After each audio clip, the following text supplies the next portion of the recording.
Welcome to the Slop Temple. We pray this video helps. In this video, I will explain how to use your Garmin Nuvi GPS. We'll start by getting acquainted with the basics of your device. You'll learn how to power it on and off, and we'll explore the main menu together.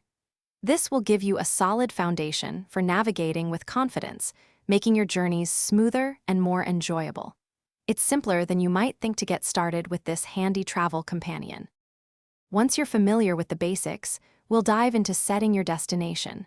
I'll show you how to easily enter an address or find a point of interest, like a restaurant or gas station.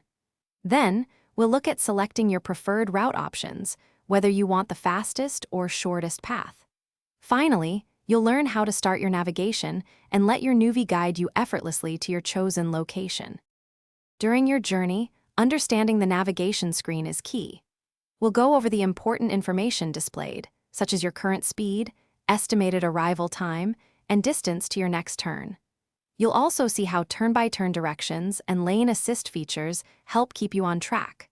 Plus, I'll show you how to quickly adjust the volume and screen brightness for optimal viewing and listening comfort while driving. To get the most out of your Garmin Nuvi, let's explore some advanced features and helpful tips. We'll cover how to save your favorite locations, making future trips to those spots incredibly easy. I'll also explain the importance of keeping your device's maps and software updated for the best performance. Finally, I'll share some simple maintenance tips to ensure your Garmin Nuvi remains a reliable travel partner for years to come. Thanks for watching. Consider subscribing if we helped you.